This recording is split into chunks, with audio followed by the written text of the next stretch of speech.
এই ৭ আসমানের উপরে আল্লাহ পাকের কিছু নিয়ামত রয়েছে, আবার জমিনের ভিতরেও আল্লাহ তাআলার অসংখ্য নিয়ামত রয়েছে।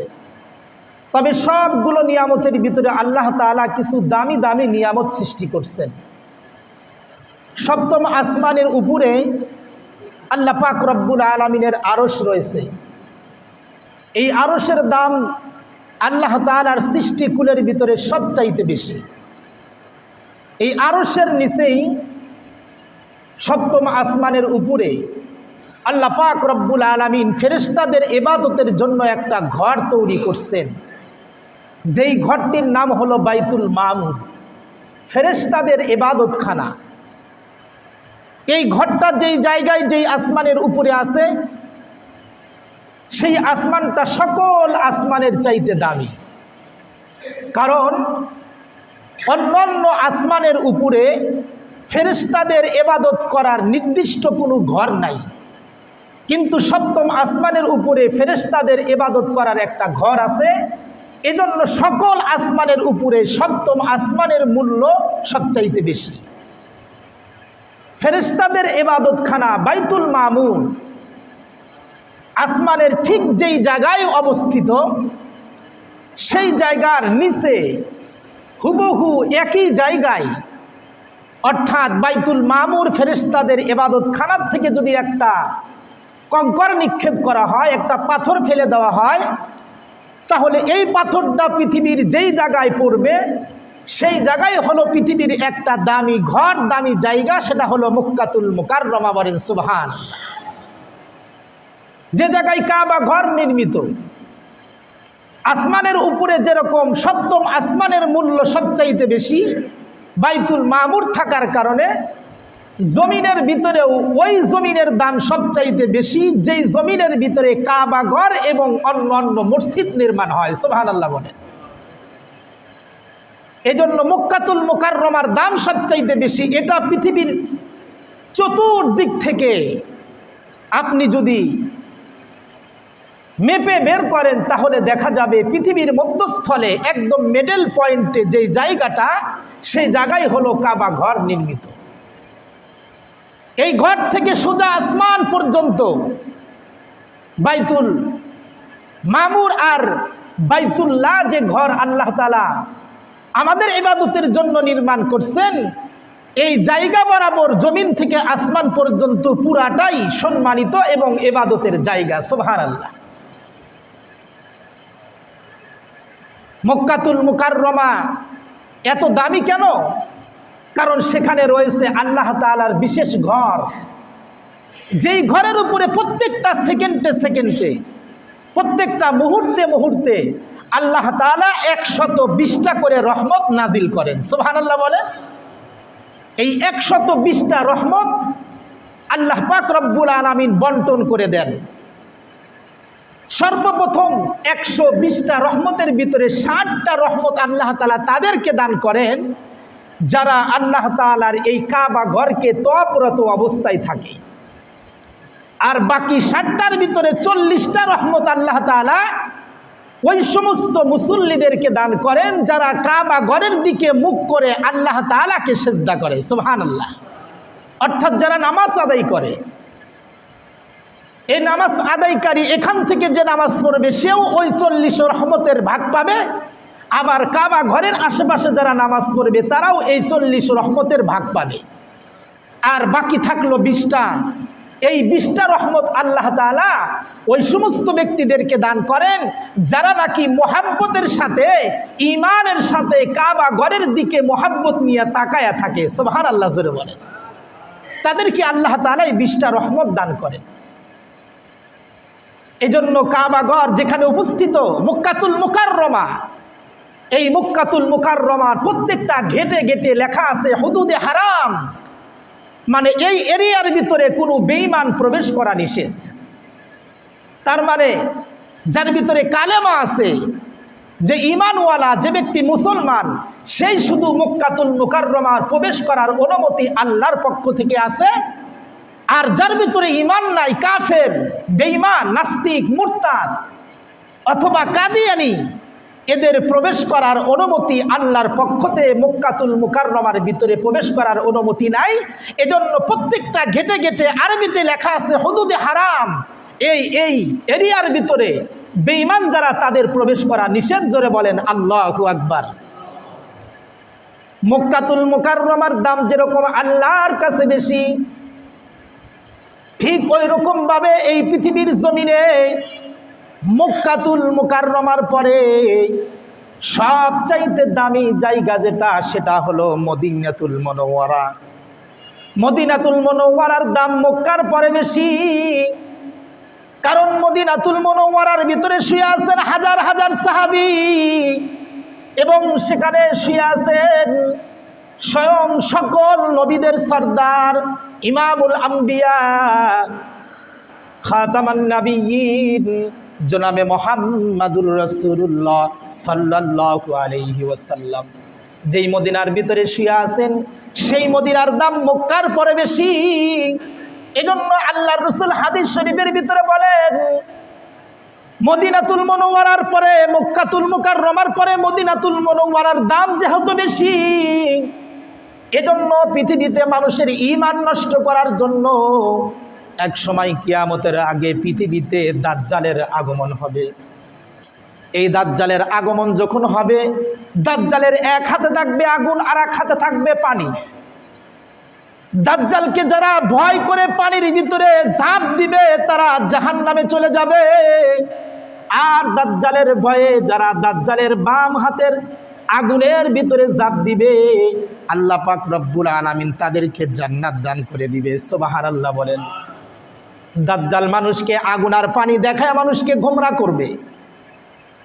সেই দাজ্জাল, যেই দাজ্জাল পুরা পৃথিবীর আনাসে কানাসে পর্যন্ত প্রবেশ করবে, কিন্তু আল্লাহর পয়গম্বর বলেন এই দাজ্জাল কখনো মদিনার ভিতরে প্রবেশ করতে পারবে না। বলেন সুবহানাল্লাহ। মদিনাতুল মুনাওয়ারা আল্লাহ পাক রব্বুল আলামিনের নিরাপদ দ্বারা বেষ্টিত, যেই জায়গার ভিতরে মক্কার ভিতরে যেরকম কোনো বেঈমান প্রবেশ করা নিষেধ, ঠিক ওই রকম ভাবে মদিনার ভিতরেও কোনো বেঈমান প্রবেশ করা নিষেধ। শুধু তাই নয়, বরং পৃথিবীতে মানুষের ঈমান বিধ্বস্ত যেই দাজ্জাল পৃথিবীতে আগমন হবে, এই দাজ্জালও কখনো মদিনার ভিতরে প্রবেশ করতে পারবে না, নিরাপত্তা দিয়েছেন আল্লাহ। বলেন সুবহানাল্লাহ। আল্লাহর পয়গম্বর মদিনার যেই জায়গায় শুয়ে আছেন, এই জায়গার মূল্য কত বেশি আল্লাহ পাক রব্বুল আলামিন তার হাবিবের মাধ্যমে ঘোষণা করছেন। আমরা আমাদের আকাবেরের জবান থেকে যেটা শুনতে পাই সেটা হলো মদিনার ভিতরে আল্লাহর পয়গম্বর যেই জায়গার ভিতরে শুয়ে আছেন, ওই জায়গার মূল্য আল্লাহ পাক রব্বুল আলামিন যেই আরশে আজিমে অবস্থান করতেছেন, সেই আরশে আজিমের চাইতে আল্লাহর রাসূলের রওজা মোবারকের দাম সবচাইতে বেশি। সুবহানাল্লাহ জোরে বলেন। আল্লাহর রাসূলের শরীরের সাথে লাগানো যেই জমিন, যেই মাটি, এই মাটি আর অংশের দাম আরশে আজিমের চাইতে বেশি। বলতে পারেন আরশে আজিমে অবস্থান করতেছেন আল্লাহ, আর মদিনার ওই মাটির ভিতরে অবস্থান করতেছেন মুহাম্মাদুর রাসূলুল্লাহ। তাহলে মুহাম্মাদুর রাসূলুল্লাহ যেখানে অবস্থান করতেছেন সেই জায়গার চাইতে আল্লাহ তাআলার অবস্থানকৃত জায়গার মূল্য কম হলো কেন? বলে এটা আমাদের উস্তাদদের কাছ থেকে শোনা, আমাদের উস্তাদরা তাদের উস্তাদের কাছ থেকে শুনছে। আমরা আমাদের উস্তাদদেরকে সওয়াল করেছি, আমাদের উস্তাদরা তার উস্তাদদেরকে সওয়াল করছে। এইভাবে আমরা যেটা জানতে পারছি সেটা হলো আল্লাহ তাআলা যেই আরশে আজিমে অবস্থান করতেছেন, সেই আরশে আজিমটা একটা মাখলুক। জমিন একটা মাখলুক, আসমান একটা মাখলুক, হায়াত একটা মাখলুক, মউত একটা মাখলুক। ঠিক ওই রকম ভাবে আল্লাহর রাসূল যেই জমিনে অবস্থান করতেছেন, জমিনটাও একটা মাখলুক। কিন্তু আরশে আজিম নামক মাখলুকে যেখানে আল্লাহ তাআলা অবস্থান করতেছেন, আল্লাহ তাআলা যদি সেখান থেকে সরে যান তাহলে আরশে আজিমের মূল্য কমে যায়। আর জমিনের ভিতরে যেই জমিনে আপনার আমার শেষ নবী, শ্রেষ্ঠ নবী জনাবে মুহাম্মাদুর রাসূলুল্লাহ সাল্লাল্লাহু আলাইহি ওয়াসাল্লাম শুয়ে আছেন, এই জায়গাটার মূল্য আরশে আজিমের চাইতে এই জন্য বেশি, কারণ আরশে আজিম নামক মাখলুক চাইতে এই জমিন নামক এই মাখলুকের দাম বেশি, যেই জায়গাতে স্বয়ং রাসূলুল্লাহ শুয়ে আছেন। সুবহানাল্লাহ। এত মূল্য। এই জন্য আরশে আজিমের মূল্য সবচাইতে বেশি, তারপরে হলে বাইতুল মামুরের মূল্য। বাইতুল মামুর যে আসমানে অবস্থিত, সেই আসমান সকল আসমানের চাইতে মূল্য বেশি। ঠিক ওই রকম ভাবে জমিনের ভিতরে মক্কাতুল মুকাররমার মূল্য বেশি, কারণ সেখানে আল্লাহ তাআলার কাবা ঘর অবস্থিত। আর আল্লাহ তাআলার কাবা ঘরের পরেই মদিনাতুল মুনাওয়ারার দাম সবচাইতে বেশি। আর একটা কারণ হলো মদিনাতুল মুনাওয়ারাতে রয়েছে জান্নাতুল বাকি কবরস্থান। বলেন সুবহানাল্লাহ। আর আল্লাহ রাসূল ঘোষণা করেন, কিয়ামতের আগ পর্যন্ত যারা এই জান্নাতুল বাকি কবরস্থানে দাফন হবে, আল্লাহ তাআলা তাদেরকে জাহান্নামের আগুনে পোড়াবেন না, তারা নিশ্চিত জান্নাতবাসী হবে। সুবহানাল্লাহ বলেন। এজন্য ইমাম মালিক রহমতুল্লাহি আলাই জীবিত থাকা অবস্থায় মদিনাতে অবস্থান করেন আর আল্লাহর কাছে দোয়া করেন, আল্লাহ আমার মৃত্যুটা যেন মদিনার জমিনে হয়, কারণ এই মদিনার জমিন তোমার নিরাপত্তার বেষ্টনে আবদ্ধ, আর তোমার এই মদিনার ভিতরে শুয়ে আছেন তোমার হাবিবুল্লাহ। আমার মৃত্যু যদি মদিনার জমিনে হয়, তাহলে আমার লাশটাতেও মদিনার জমিনের বুকে দাফন হবে, তাহলে আমি মৃত্যুর পরেও নিরাপদ স্থানে থাকতে পারবো। বলেন সুবহানাল্লাহ। আরশে আজিমের দাম যেমন বেশি, বাইতুল মামুরের দাম যেমন বেশি, জমিনের ভিতরে মক্কাতুল মুকাররমার দাম যেমন বেশি, এরপরে মদিনাতুল মুনাওয়ারার দাম যেমন বেশি। পৃথিবীর বুকে আল্লাহ পাক রব্বুল আলামিন বলেন, মাখলুকের ভিতরেও কিছু মাখলুক আছে যাদের দাম আমি আল্লাহর কাছে বেশি। সুবহানাল্লাহ বলেন। যেমন সমস্ত মাখলুকাতের ভিতরে আল্লাহ পাক রব্বুল আলামিন মানুষকে আশরাফুল মাখলুকাত বানাইছেন। আর আশরাফুল মাখলুকাতের ভিতরে মানুষের ভিতরে যারা নেককার, যারা ঈমানদার, তাদের দাম আল্লাহর কাছে বেশি। আল্লাহ তাআলা বলেন, ইয়ারফাইল্লাহুল্লাযীনা আমানু মিনকুম ওয়াল্লাযীনা উতুল ইলমা দারাজাত। আল্লাহ পাক রব্বুল আলামিন বলেন, মানুষ তো আশরাফুল মাখলুকাত বটে, কিন্তু মানুষের ভিতরে যাদের ভিতরে ঈমান আছে, যাদের ভিতরে নেক আমল করার গুণ আছে, এদের মূল্য আমি আল্লাহর কাছে সবচাইতে বেশি। বলেন সুবহানাল্লাহ। সবচাইতে বেশি আল্লাহর কাছে ওই ব্যক্তির মূল্য যার ভিতরে ঈমান আছে এবং পাশাপাশি সে নেক আমল করে। এজন্য নেক আমলওয়ালাদেরকে আল্লাহ তাআলা বেশি ভালোবাসেন। আর আল্লাহ তাআলা পবিত্র কুরআনুল কারীমের ভিতরে ঘোষণা করেন, যারা ঈমানের পরে বেশি বেশি নেক আমল করে, এদের নিরাপত্তা, এদের জিম্মাদারি আমি আল্লাহ তাআলা আমার হাতে নিয়ে নেই। সুবহানাল্লাহ জোরে বলেন।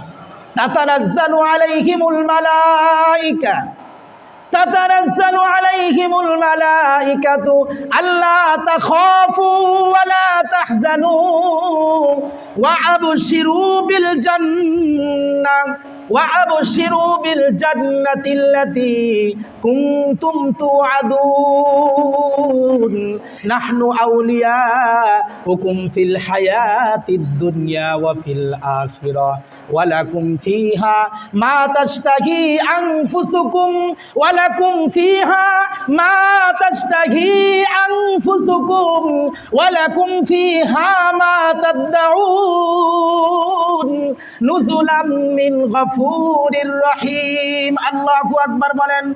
আল্লাহ পাক রব্বুল আলামিন বলেন, যাদের ভিতরে ঈমান আছে আর নেক আমল করার গুণ আছে, লা তাহজানু, তাদের কোনো ভয় নাই, তাদের কোনো টেনশন নাই। কারণ দুনিয়াতে তারা যদিও দেখতে গরিব, তারা অসহায়, কিন্তু তাদের গার্জিয়ান, তাদের মুরব্বী হয়ে যায় স্বয়ং আমি আল্লাহ। সুবহানাল্লাহ জোরে বলেন।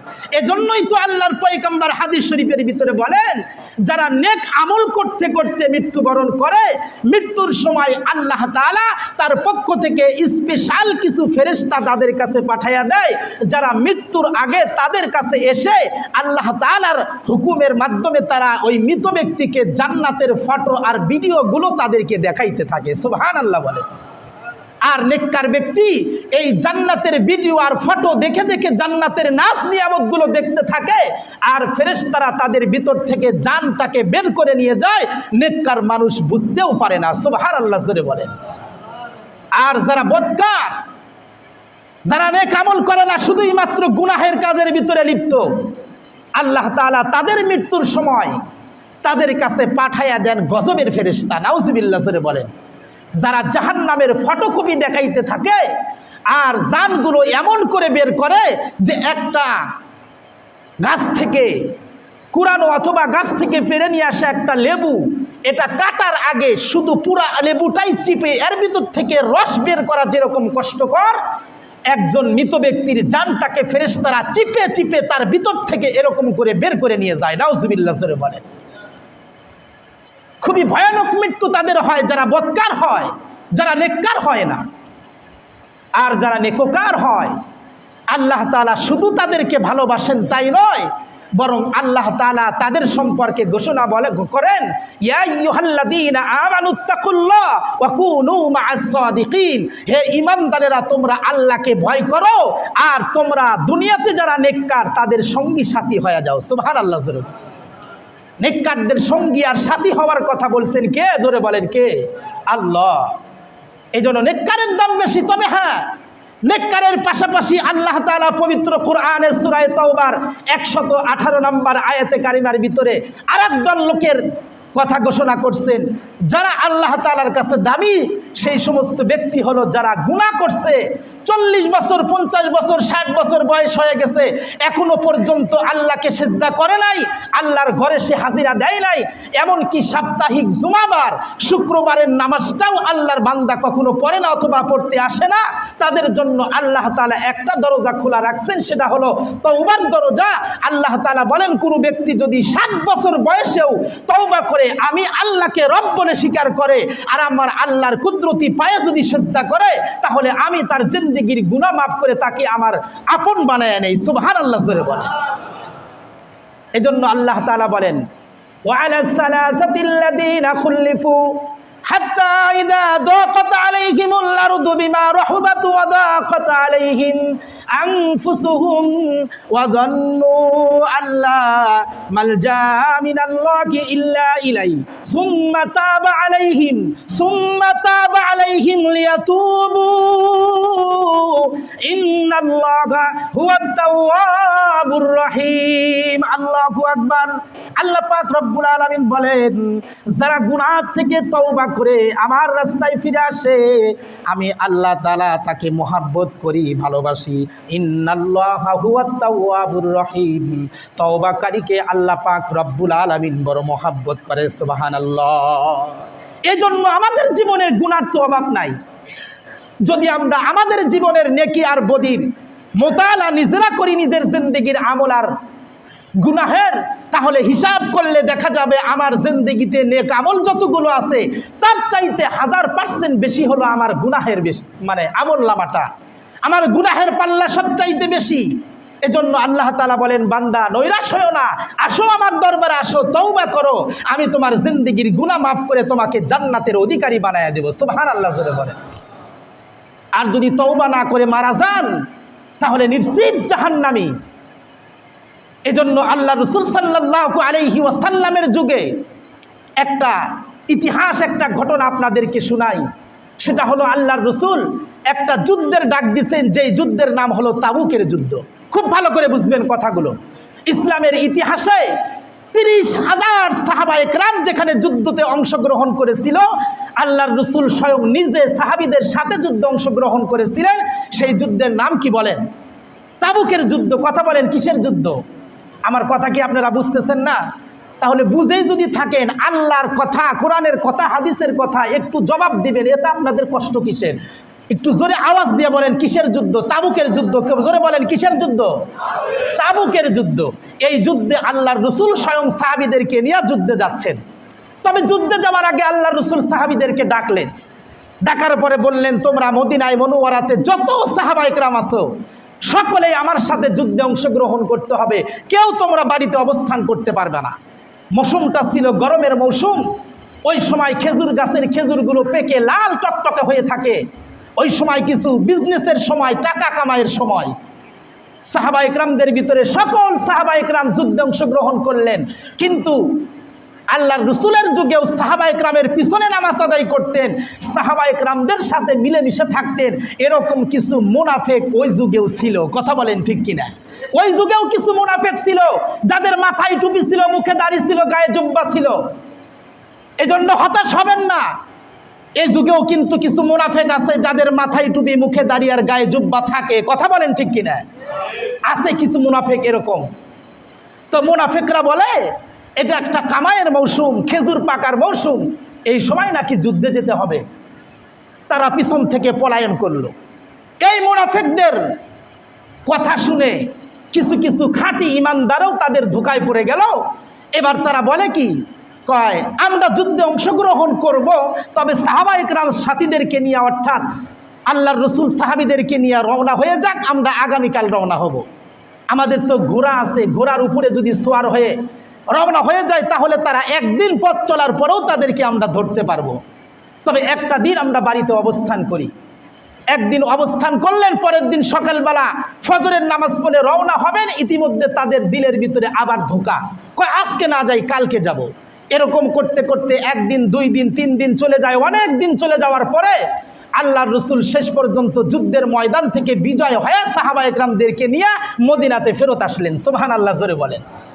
এবার যেই সাহাবা একরামগুলো মুনাফিকদের পাল্লায় পড়ছিলেন, এবার তারা বলে কি জানেন, কয় এবার তো আল্লাহর রসুল আইসাই পড়ছে, তাহলে আমাদেরকে যদি ডাকে আর যদি জিজ্ঞাসা যে তোমরা যুদ্ধে অংশগ্রহণ করো নাই কেন, তাহলে আমরা কি বলবো? তাদের ভিতরে বিশেষ সাহাবী 3 জন ছিলেন। কুরআনুল কারীমের ভিতরে সূরা তাওবার 118 নম্বর আয়াতের তাফসীরের ভিতরে 3 জন সাহাবীর নাম আসছে। একজন সাহাবীর নাম হলো কাব বিন মালিক রাদিয়াল্লাহু তাআলা আনহু, দ্বিতীয় নাম্বার সাহাবীর নাম হলো হিলাল ইবনে উমায়া, আর তৃতীয় নাম্বার সাহাবীর নাম হলো মুরারা ইবনে রাবিয়া রাদিয়াল্লাহু তাআলা আনহু।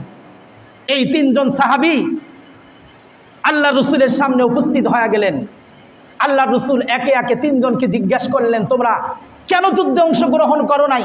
আরো কিছু সাহাবী ছিল, কিতাবের ভিতরে, তফসিরের কিতাবের ভিতরে আসছে 80 জন সাহাবী যারা মুনাফিক না, খাঁটি ইমানদার, কিন্তু তারা যুদ্ধে অংশগ্রহণ করেন নাই। 80 জনের ভিতরে এই 3 জন সাহাবী ব্যতী রেখে বাকি সবগুলো সাহাবী বানায়া বানায়া কিছু এমন অজুহাত পেশ করলেন যেইগুলোর কারণে আল্লাহর রসুল তাদেরকে মাফ করে দিলেন। সুবহানাল্লাহ বলেন। কিন্তু আসলে বলেন তো দেখি, আল্লাহর কাছে, আল্লাহর রসুলের কাছে বানায়া বানায়া মিথ্যা কাহিনী বলে, অথবা আল্লাহ রসুলের দিল নরম হয় এরকম কিছু কথা বলে আল্লাহর রসুলের কাছ থেকে ফায়দা উঠাইলেও এই কথাটা আল্লাহ তাআলা আল্লাহর রসুলকে জানাইতে পারেন কি পারেন না? কারণ ওই সময় তো ওহির যুগ, ওহি নাজিল হইতো। তো এই 3 জন সাহাবী চিন্তা করে, আমরা যদি তাদের মতো বানায়া বানায়া ইমোশনাল কিছু কথা বলি তাহলে আল্লাহর রসুল আমাদের কথাও বিশ্বাস করে নেবেন, কিন্তু যদি আমাদের ব্যাপারে আল্লাহর পক্ষ থেকে কোনো আয়াত নাজিল হয় তাহলে আমাদের অবস্থা কি হবে? এজন্য 3 জন সাহাবী সত্য কথা বললেন। তার ভিতরে একজন সাহাবী, যেই সাহাবীর কাব ইবনে মালিক রাদিয়াল্লাহু তাআলা আনহু, এই কাব ইবনে মালিক রাদিয়াল্লাহু তাআলা আনহু আল্লাহর রসুলকে বলে কি, ইয়া রাসূলুল্লাহ, আমি যুদ্ধে অংশগ্রহণ করতাম, কিন্তু আজ যাই কাল যাই করতে করতে করতে করতে যাওয়া হয় না। ইতিমধ্যে আপনারা এসে পড়ছেন, আমার তেমন কোনো অজুহাত নাই, না যাওয়ার মতো কোনো জরুরত আমার ছিল না। কারণ ইয়া রাসূলুল্লাহ, আমি যদি তাদের মতো বানায়া বানায়া মিথ্যা কথা বলি আপনি হয়তো বিশ্বাস করবেন, কিন্তু আমাদের ব্যাপারে যদি আপনার কাছে আয়াত নাজিল হয়ে যায় তাহলে তো আমরা মুনাফিক হিসাবে চিহ্নিত হয়ে যাব। এজন্য সত্য কথা বললাম, আমাদের কোনো জরুরত ছিল না, শুধু আজ যাই কাল যাই করতে করতে যাই নাই। আল্লাহ রসুল বললেন, ঠিক আছে যাও, তোমাদের 3 জনের ব্যাপারে আল্লাহ যে ফায়সালা করবেন সেটাই তোমাদের মেনে নিতে হবে। কিছুদিন পর আল্লাহর পক্ষ থেকে আইন জারি হয়ে গেল। এই 3 জন সাহাবী, এই 3 জন সাহাবীর সাথে মদিনাতুল মুনাওয়ারার যত মানুষ ছিল মুসলমান, তোমরা কেউ এই 3 জনের সাথে কথা বলবা না। এরপরে বাজারে যখন যাবে কোনো দোকানদার তাদের কাছে কোনো পণ্য বিক্রি করতে পারবা না। আল্লাহর রসুলের পিছনে নামাজ পড়তে যখন মসজিদে নববীতে আসবে কোনো মুসল্লি তাদের সাথে কথা বলতে পারবে না। এরকম একটা বয়কট আল্লাহর পক্ষ থেকে তাদের 3 দিনের জন্য, 3 জনের জন্য জারি হয়ে গেল। আল্লাহু আকবার জোরে বলেন। এবার পরীক্ষাটা কত কঠিন পরীক্ষা।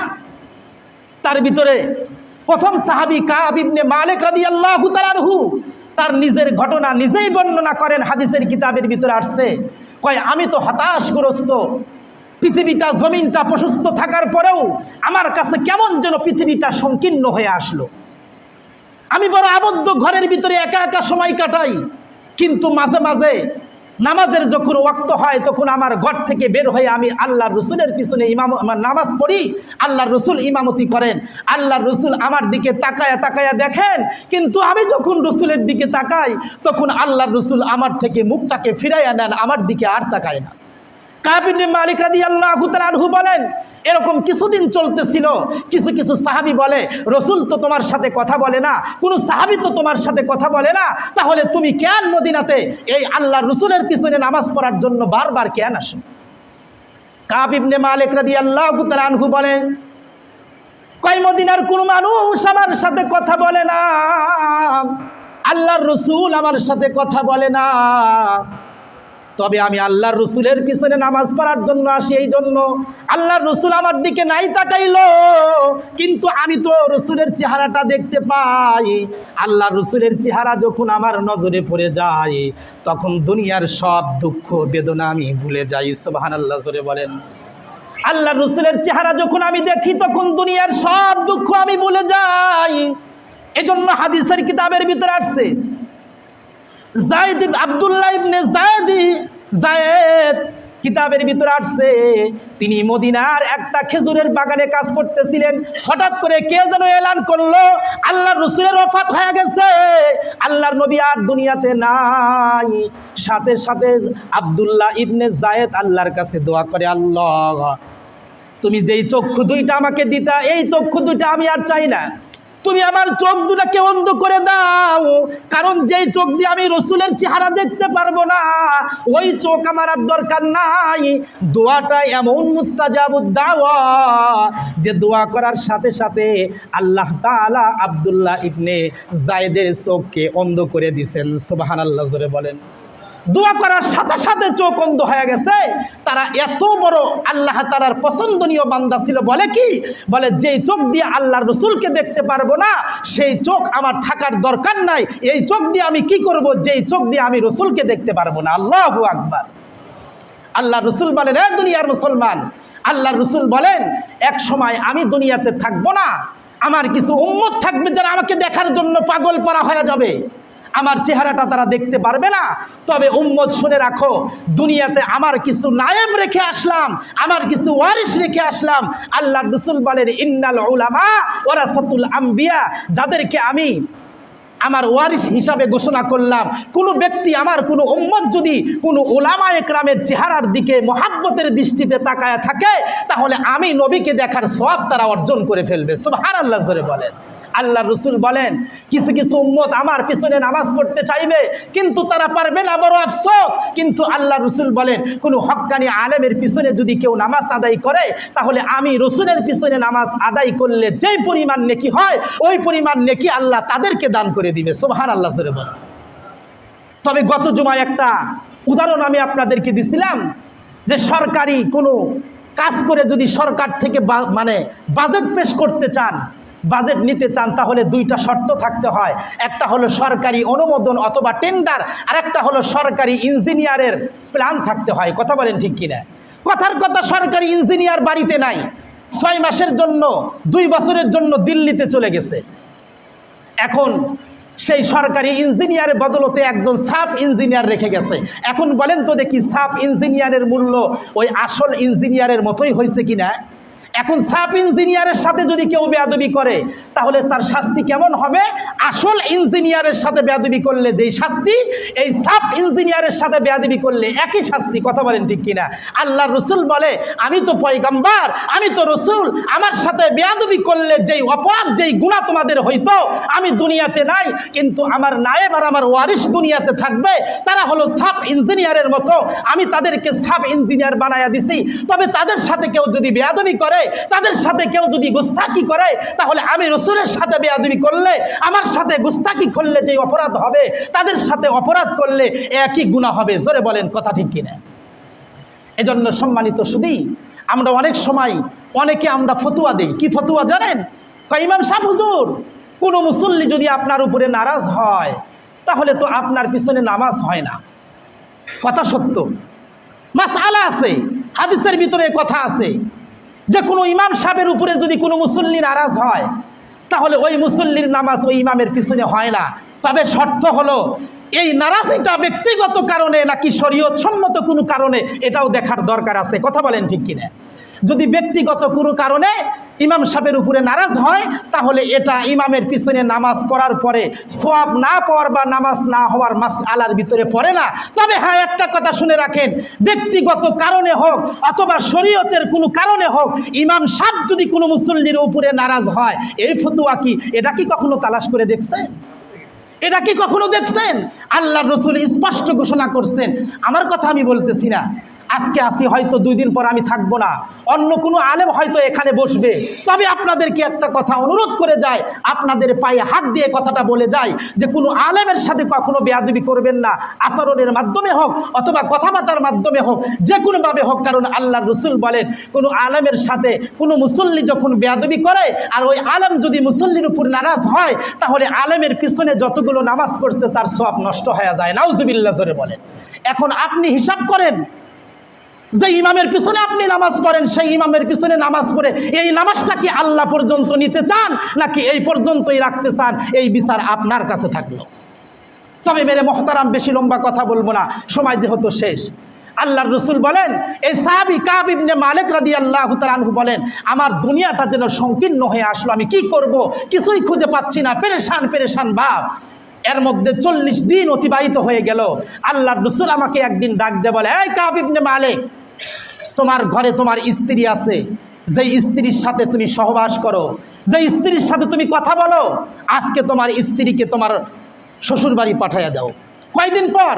40 দিন পর। 40 দিন পর্যন্ত অবরোধ থাকলো, লকডাউন থাকলো, কারোর সাথে কথা বলা যাবে না, বাজার ঘাট পর্যন্ত বন্ধ, কেউ কাউকে সালাম দেয় না, সালামের উত্তরও দেয় না। এমতো অবস্থায় আরো জটিল আইন হয়ে গেল যে তোমার স্ত্রীকে তোমার স্ত্রীর বাপের বাড়িতে পাঠাইয়া দাও। কাব ইবনে মালিক বলে, আমি শুধু আল্লাহর রাসূলকে এতটুকু প্রশ্ন করলাম, ইয়া রাসূলুল্লাহ, আমার স্ত্রীকে যে তার বাপের বাড়িতে পাঠাইয়া দিব, এমনিতেই দিব নাকি তালাক দিয়ে দিব? আল্লাহর রাসূল বলে, না, তালাক দেওয়ার দরকার নাই, এমনিতেই পাঠাইয়া দাও। এবার কাব ইবনে মালিক বলে, আল্লাহর কাছে দোয়া করে আর বলে, আল্লাহ, এতদিন পর্যন্ত সারা দুনিয়ার মানুষ কেউ আমার সাথে কথা বলে নাই, তবে ঘরের ভিতরে আমার একজন ঘরণী ছিল, যার কাছে আমার দুঃখের কথাগুলো প্রকাশ করতাম, যার কাছে আমি আমার মনের আবেগগুলো প্রকাশ করতাম। আজকে সেও আমার ঘর থেকে হারায়া গেল। পৃথিবীটা যেন জীবিত থাকার পরেও আমার কাছে কবরের মতো হয়ে গেল, যেন আমার কাছে কবরস্থানের মতো হয়ে গেল। এইভাবে কান্নাকারি করতেছি, আল্লাহ তুমি আমাকে মাফ করে দাও, আমি যা অপরাধ করেছি তুমি আমাকে মাফ করে দাও। এরকম ক্ষমা চাইতে চাইতে 50 দিন যখন হয়ে গেল, 50 দিন পর আল্লাহ তাআলা আল্লাহর রাসূলের কাছে ওহী পাঠাইয়া দিলেন। যেই ওহীর ভিতরে সূরা তাওবার 118 নম্বর আয়াতে কারিমা আল্লাহ জিবরাইল নিয়ে আসলেন, وعلى الثلاثة الذين خلفوا حتى إذا ضاقت عليهم الأرض। আল্লাহ তাআলা বলেন, ওই 3 জন ব্যক্তি, যেই 3 জনের নাম বললাম, আল্লাহ বলেন ওই 3 জন ব্যক্তিকে আমি ক্ষমা করে দিলাম। সুবহানাল্লাহ জোরে বলেন। যারা নিজেদের জমিনকে সংকীর্ণ মনে করছিল, ওয়াজান্নু আল্লাহ মালজা মিনাল্লাহি ইল্লা ইলাইহি, আর তারা ধারণা করলো যদি এই শাস্তির থেকে রেহাই পেতে চায় তাহলে আল্লাহ তাআলার পক্ষ অবলম্বন করা ছাড়া কোনো উপায় নাই। এজন্য তারা তওবা করে ফিরে আসলো। আল্লাহ তাআলা বলেন, আমি তাদের তওবাকে কবুল করে নিলাম। ইন্নাল্লাহা হুয়াত তাওয়াবুর রাহিম, তাদের তওবা কবুল করে তাদের গুনাহগুলো আমি মাফ করে দিলাম। সুবহানাল্লাহ জোরে বলেন। আল্লাহর রাসূল সাহাবীদেরকে বলে, সাহাবীরা যাও যাও, কাব ইবনে মালিক, হিলাল ইবনে উমাইয়া এবং মুরারা ইবনে রাবিয়াকে খবর দাও। এবার কাব ইবনে মালিকের বাড়িতে সাহাবী যখন খবর নিয়ে গেছেন যে আল্লাহ তাআলা তোমাকে ক্ষমা করে দিয়েছেন, সাথে সাথে এত খুশি হয়েছেন, নিজের শরীরের সাথে যেই জুব্বাটা ছিল এই জুব্বাটা খুলে খবর দিনওয়ালাকে হাদিয়া দিয়ে দিয়েছেন। সুবহানাল্লাহ জোরে বলেন। জুব্বাটা খুলে হাদিয়া দিয়া দিছে। এজন্য ও মুসলমান, আপনাদেরকে একটা কথাই বলতে চাই, অনেকের বয়স হয়তো 50 বছর হয়ে গেছে, অনেকের বয়স হয়তো 60 বছর, 65, 70 হয়ে গেছে, কিন্তু এখনো পর্যন্ত দাড়িটা রাখেন নাই, এখনো পর্যন্ত শুক্রবার ছাড়া আপনি মসজিদে সেজদা দেন না, এখনো পর্যন্ত গুনাহ থেকে বাঁচতে পারেন নাই, এখনো পর্যন্ত চাষটাল ছাড়তে পারেন নাই, এখনো পর্যন্ত সিনেমা দেখা বন্ধ করেন নাই। তবে আপনার জন্য আল্লাহ তাআলা একটা দরজা খোলা রাখছেন, সেটা হলো তওবার দরজা। আপনি এখনো যদি তওবা করে আল্লাহর ঘরকে অবলম্বন করেন আর আল্লাহকে সেজদা করেন, তো আল্লাহ তাআলা হিলাল ইবনে উমাইয়া, কাব ইবনে মালিকের মতো আপনার জীবনের গুনাহ মাফ করে দিতে পারেন। সুবহানাল্লাহ জোরে বলেন।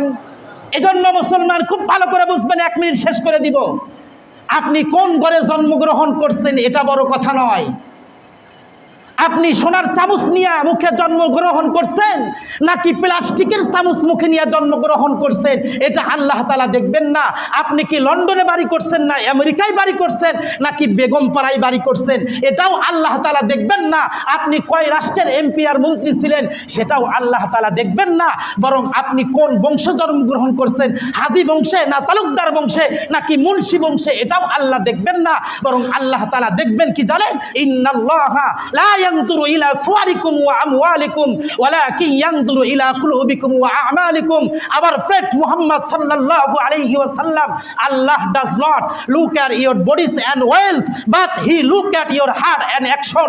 আল্লাহ তাআলা বলেন, এ দুনিয়ার মানুষ মৃত্যুর পরে তোমার চেহারা দেখে আমি জান্নাত দেব না, তোমার সম্পদ দেখে আমি জান্নাত দেব না, তবে আমি জান্নাত দেব তোমার নেক আমল, ঈমান আর তোমার কলব দেখে দেখে। সুবহানাল্লাহ জোরে বলেন। এজন্য আল্লাহ তাআলার কাছে যদি আমি আর আপনি জান্নাতের অধিকারী হতে চাই, কলবটাকে সুন্দর বানাইতে হবে, নেক আমলটাকে ফ্রেশ করতে হবে। আল্লাহ তাআলা আপনাকে আমাকে সকলকেই তওবা করে আমাদের কৃত গুনাহ থেকে আল্লাহ তাআলা আমাদেরকে ফিরে এসে আল্লাহর খাঁটি বান্দা হয়ে দুনিয়ার থেকে বিদায় হওয়ার তৌফিক দান করুন। সকলে বলি আমিন। ওয়া আখির দাওয়ানা আনিল হামদুলিল্লাহি রাব্বিল আলামিন।